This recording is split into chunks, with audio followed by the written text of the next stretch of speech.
Howe's Masquerade, read by Bob Neufeld. One afternoon last summer, while walking along Washington Street, my eye was attracted by a signboard protruding over a narrow archway nearly opposite the Old South Church. The sign represented the front of a stately edifice which was designated as the Old Province House, kept by Thomas Waite. I was glad to be thus reminded of a purpose, long entertained, of visiting and rambling over the mansion of the old royal governors of Massachusetts, and entering the arched passage which penetrated through the middle of a brick row of shops, a few steps transported me from the busy heart of modern Boston into a small and secluded courtyard. One side of this space was occupied by the square front of the Province House, 3 stories high, and surmounted by a cupola, on the top of which a gilded Indian was discernible, with his bow bent and his arrow on the string, as if aiming at the weathercock on the spire of the Old South. The figure has kept this attitude for 70 years or more, ever since good Deacon Drown, a cunning carver of wood, first stationed him on his long sentinel's watch over the city. The Province House is constructed of brick, which seems recently to have been overlaid with a coat of light-colored paint. A flight of red freestone steps, fenced in by a balustrade of curiously wrought iron, ascends from the courtyard to the spacious porch, over which is a balcony with an iron balustrade of similar pattern and workmanship to that beneath. These letters and figures, 16 P.S. 79, are wrought into the ironwork of the balcony, and probably express the date of the edifice, with the initials of its founder's name. A wide door with double leaves admitted me into the hall or entry, on the right of which is the entrance to the bar-room. It was in this apartment, I presume, that the ancient governors held their levees with vice-regal pomp, surrounded by the military men, the councillors, the judges, and other officers of the crown, while all the loyalty of the province thronged to do them honour. But the room in its present condition cannot boast even of faded magnificence. The panelled wainscot is covered with dingy paint, and acquires a duskier hue from the deep shadow into which the Province House is thrown by the brick block that shuts it in from Washington Street. A ray of sunshine never visits this apartment any more than the glare of the festal torches which have been extinguished from the era of the Revolution. The most venerable and ornamental object is a chimney-piece set round with Dutch tiles of blue-figured china, representing scenes from Scripture, and, for aught I know, the Lady of Pownall and Bernard may have sat beside this fireplace and told her children the story of each blue tile. A bar in modern style, well replenished with decanters, bottles, cigar-boxes, and network bags of lemons, and provided with a beer-pump and a soda-fount, extends along one side of the room.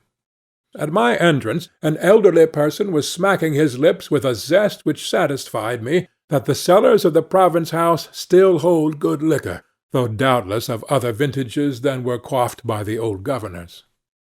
After sipping a glass of port sangaree, prepared by the skilful hands of Mr. Thomas Waite, I besought that worthy successor and representative of so many historic personages to conduct me over the time-honoured mansion. He readily complied, but, to confess the truth, I was forced to draw strenuously upon my own imagination in order to find aught that was interesting in a house which, without its historic associations, would have seemed merely such a tavern as is usually favoured by the custom of decent city boarders and old-fashioned country gentlemen. The chambers, which were probably spacious in former times, are now cut up by partitions and subdivided into little nooks, each according scanty room for the narrow bed and chair and dressing-table of a single lodger. The great staircase, however, may be termed, without much hyperbole, a feature of grandeur and magnificence. It winds through the midst of the house by flights of broad steps, each flight terminating in a square landing-place, whence the ascent is continued toward the cupola. A carved balustrade, freshly painted in the lower stories, but growing dingier as we ascend, borders the staircase with its quaintly twisted and intertwined pillars from top to bottom. Up these stairs the military boots, or perchance the gouty shoes, of many a governor have trodden, as the wearers mounted to the cupola which afforded them so wide a view over their metropolis and the surrounding country. The cupola is an octagon with several windows and a door opening upon the roof.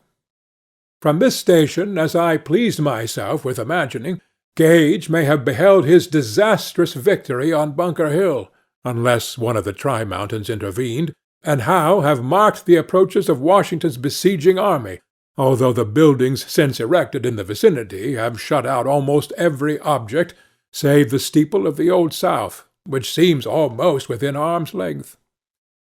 Descending from the cupola, I paused in the garret to observe the ponderous white oak framework, so much more massive than the frames of modern houses, and thereby resembling an antique skeleton. The brick walls, the materials of which were imported from Holland, and the timbers of the mansion are still as sound as ever, but the floors and other interior parts being greatly decayed, it is contemplated to gut the whole and build a new house within the ancient frame and brickwork. Among other inconveniences of the present edifice, my host mentioned that any jar or motion was apt to shake down the dust of ages out of the ceiling of one chamber upon the floor of that beneath it. We stepped forth from the great front window into the balcony, where in old times it was doubtless the custom of the king's representative to show himself to a loyal populace, requiting their huzzas and tossed-up hats with stately bendings of his dignified person. In those days the front of the province house looked upon the street, and the whole site now occupied by the brick range of stores, as well as the present courtyard, was laid out in grass plots so overshadowed by trees and bordered by a wrought-iron fence. Now the old aristocratic office hides its time-worn visage behind an upstart modern building. At one of the back windows I observed some pretty tailoresses sewing and chatting and laughing, with now and then a careless glance toward the balcony.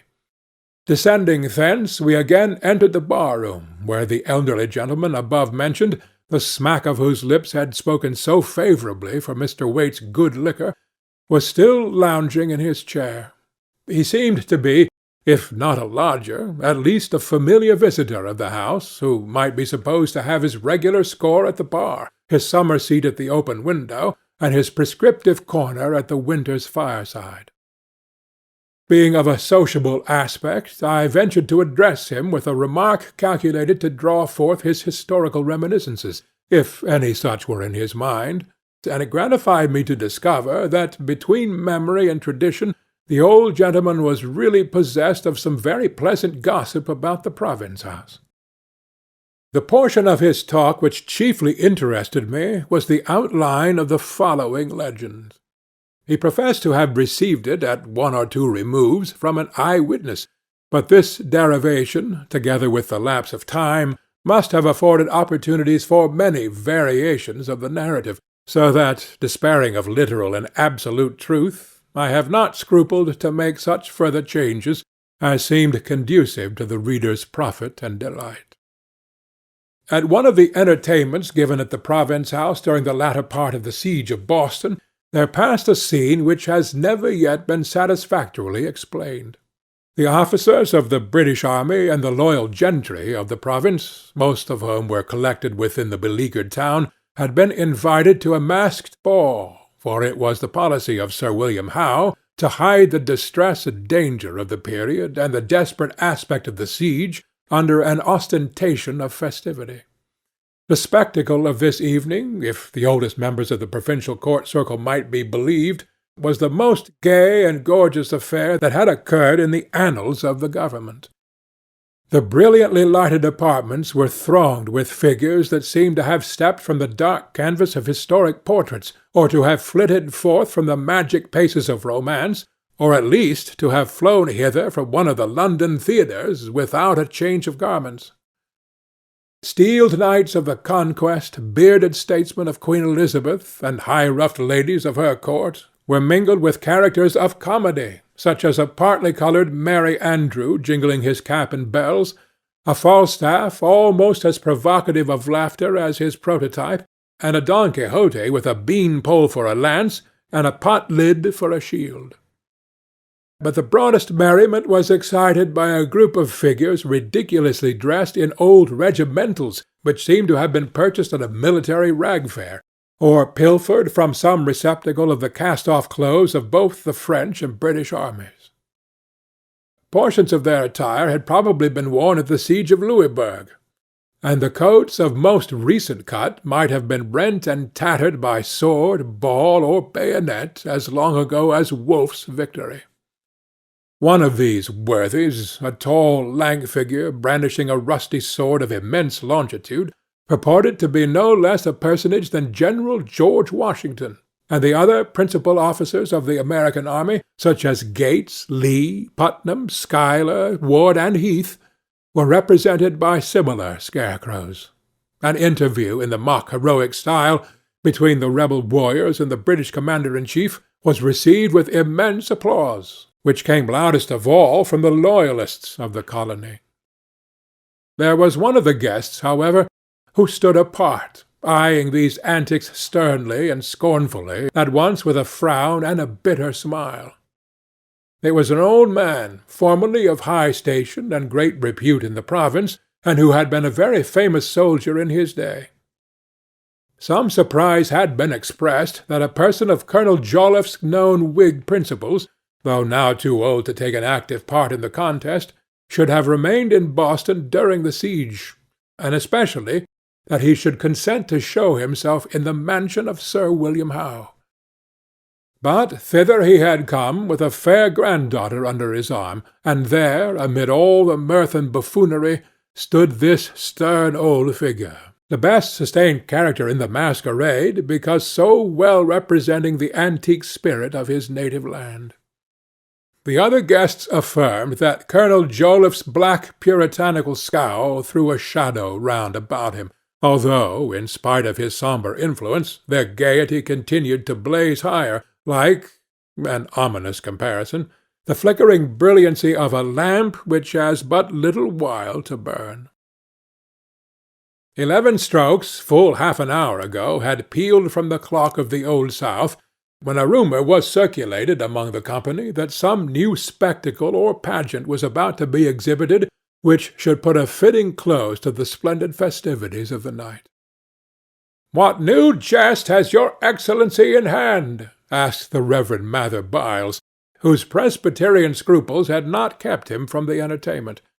"Trust me, sir, I have already laughed more than beseems my cloth at your Homeric confabulation with yonder ragamuffin general of the rebels. One other such fit of merriment, and I must throw off my clerical wig and band." "Not so, good Dr. Byles," answered Sir William Howe. "If mirth were a crime, you had never gained your doctor in divinity. As to this new foolery, I know no more about it than yourself, perhaps not so much. Honestly now, doctor, have you not stirred up the sober brains of some of your countrymen to enact a scene in our masquerade?"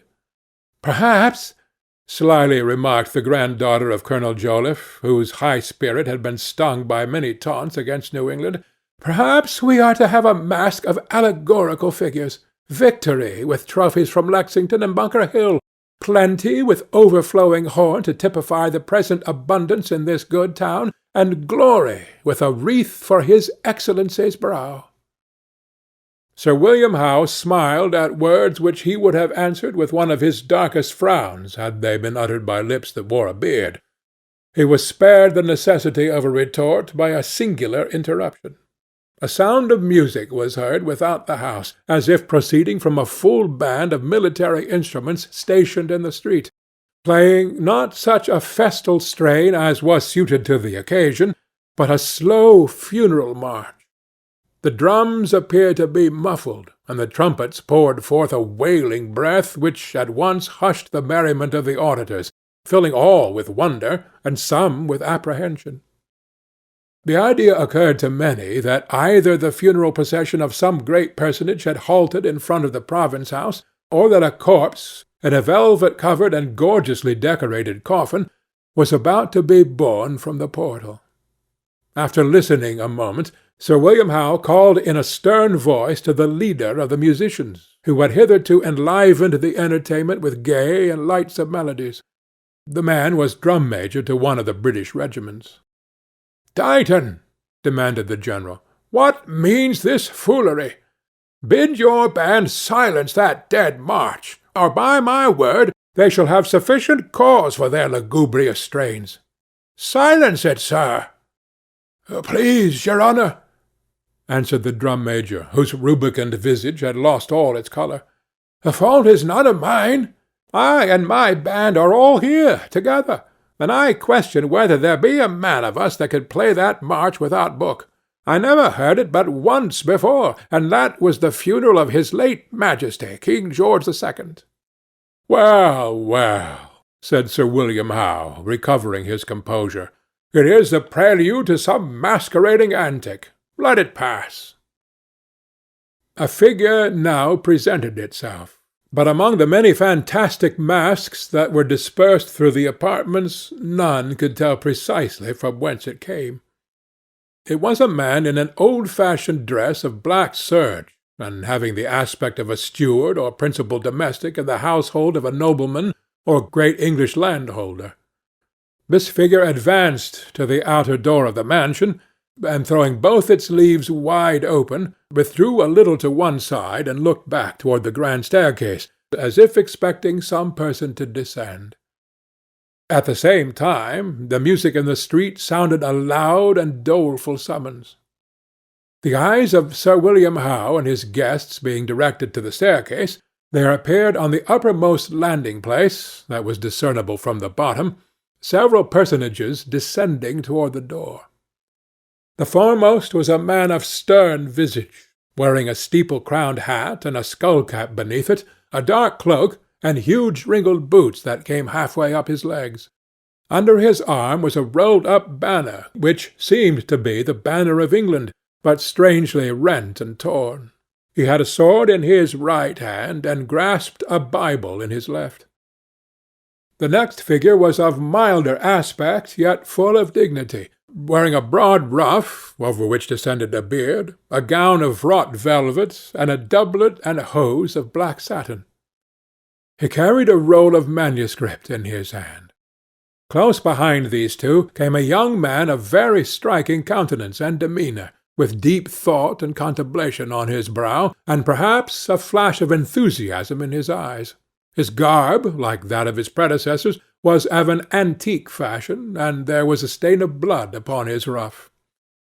In the same group with these were 3 or 4 others, all men of dignity and evident command, and bearing themselves like personages who were accustomed to the gaze of the multitude.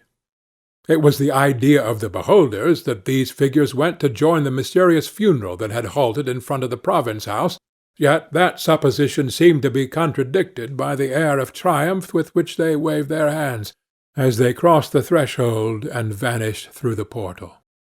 "In the devil's name, what is this?" muttered Sir William Howe to a gentleman beside him.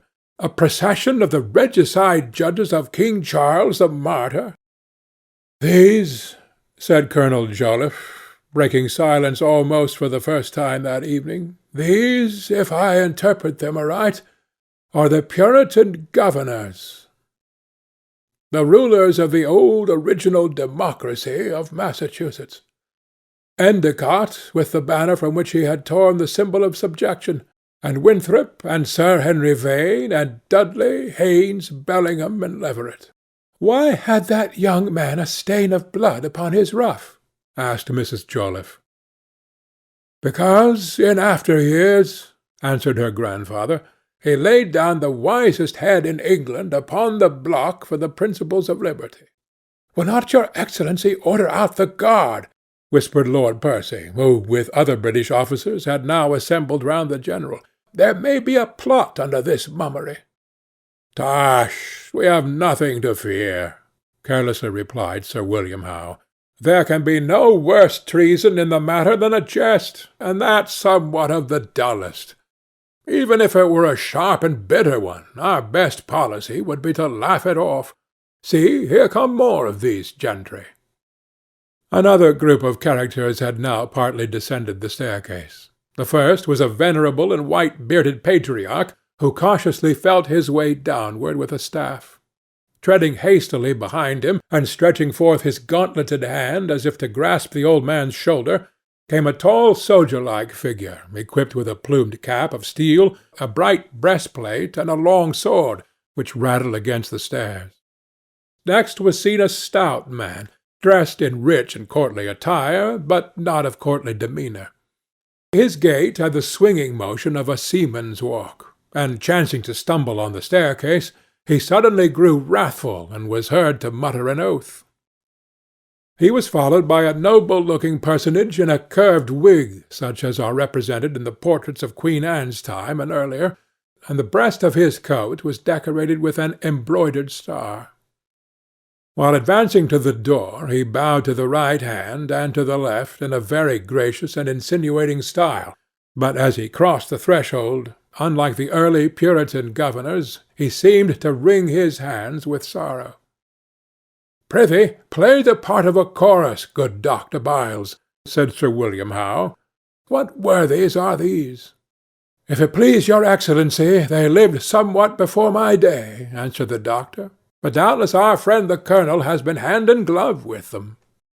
"Their living faces I never looked upon," said Colonel Joliffe gravely, "although I have spoken face to face with many rulers of this land, and shall greet another with an old man's blessing ere I die. But we talk of these figures. I take the venerable patriarch to be Bradstreet, the last of the Puritans, who was governor at 90 or thereabouts.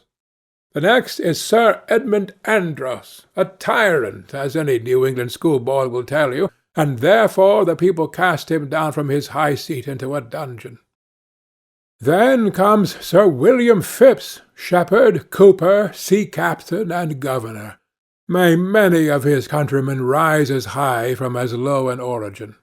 Lastly, you saw the gracious Earl of Bellamont, who ruled us under King William." "But what is the meaning of it all?" asked Lord Percy. "Now, were I a rebel," said Miss Joliffe, half aloud, "I might fancy that the ghosts of these ancient governors had been summoned to form the funeral procession of royal authority in New England."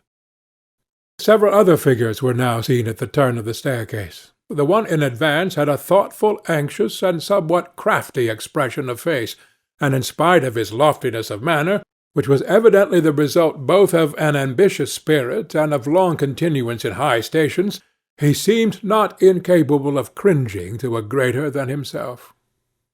A few steps behind came an officer in a scarlet and embroidered uniform, cut in a fashion old enough to have been worn by the Duke of Marlborough.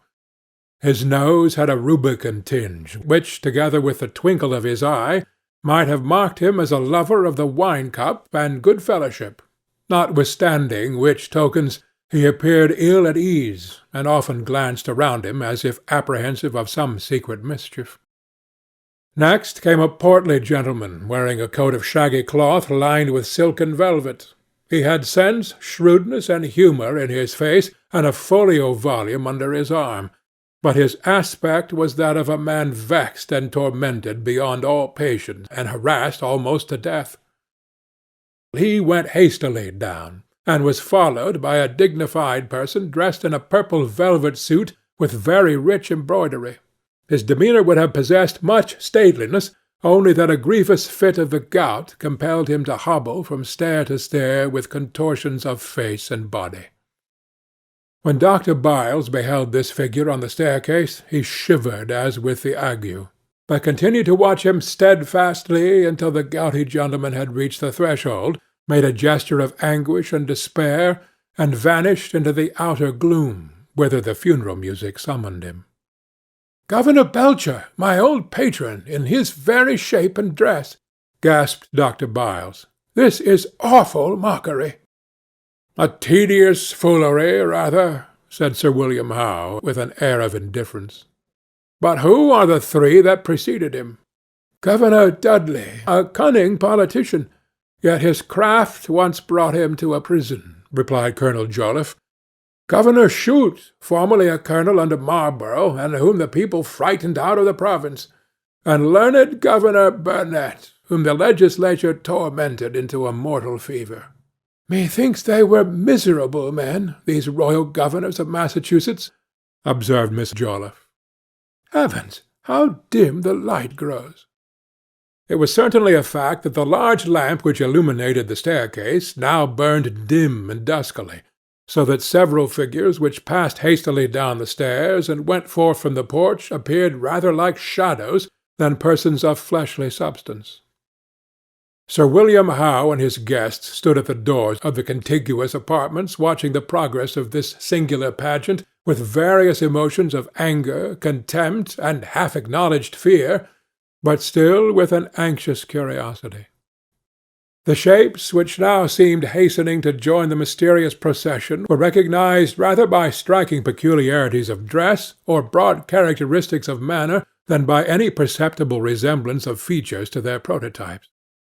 Their faces, indeed, were invariably kept in deep shadow, but Dr. Byles and other gentlemen who had long been familiar with the successive rulers of the province were heard to whisper the names of Shirley, of Pownall, of Sir Francis Bernard, and of the well-remembered Hutchinson, thereby confessing that the actors, whoever they might be, in this spectral march of governors, had succeeded in putting on some distant portraiture of the real personages. As they vanished from the door, still did these shadows toss their arms into the gloom of night with a dread expression of woe.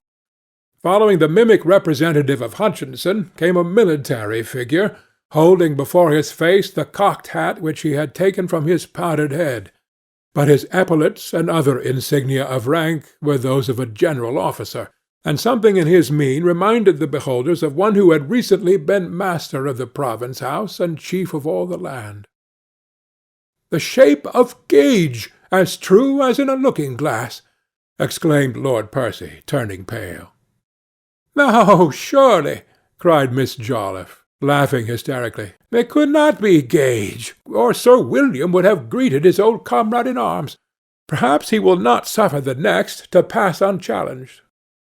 "Oh, that be assured, young lady," answered Sir William Howe, fixing his eyes with a very marked expression upon the immovable visage of her grandfather.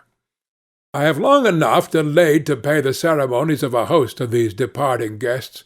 The next that takes his leave shall receive due courtesy." A wild and dreary burst of music came through the open door. It seemed as if the procession, which had been gradually filling up its ranks, were now about to move, and that this loud peal of the willing trumpets and roll of the muffled drums were a call to some loiterer to make haste.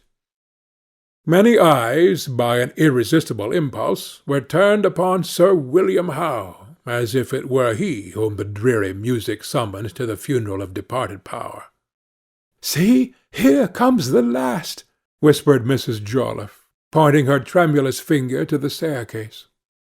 A figure had come into view as if descending the stairs, although so dusky was the region whence it emerged, some of the victims fancied that they had seen this human shape suddenly moulding itself amid the gloom.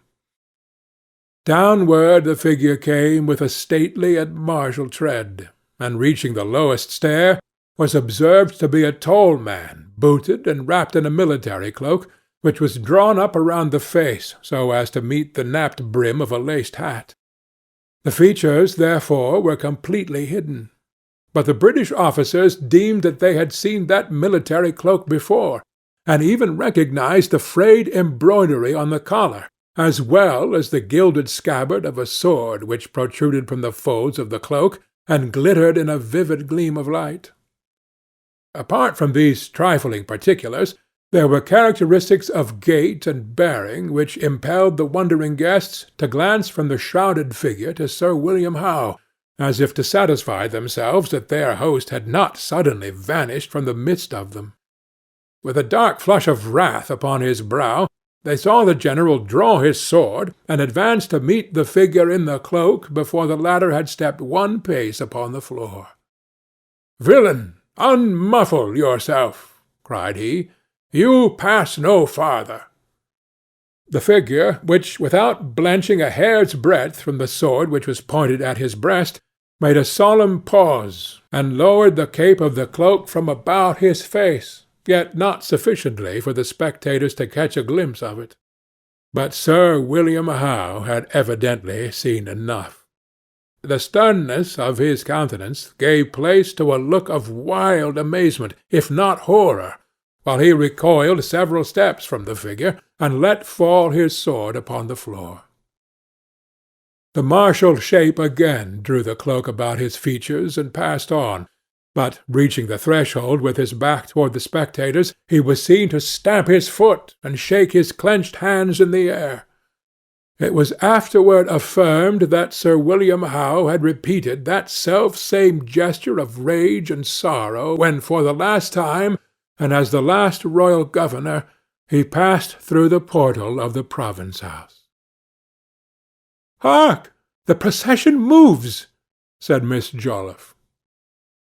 The music was dying away along the street, and its dismal strains were mingled with the knell of midnight from the steeple of the Old South, and with the roar of artillery which announced that the beleaguered army of Washington had entrenched itself upon a nearer height than before.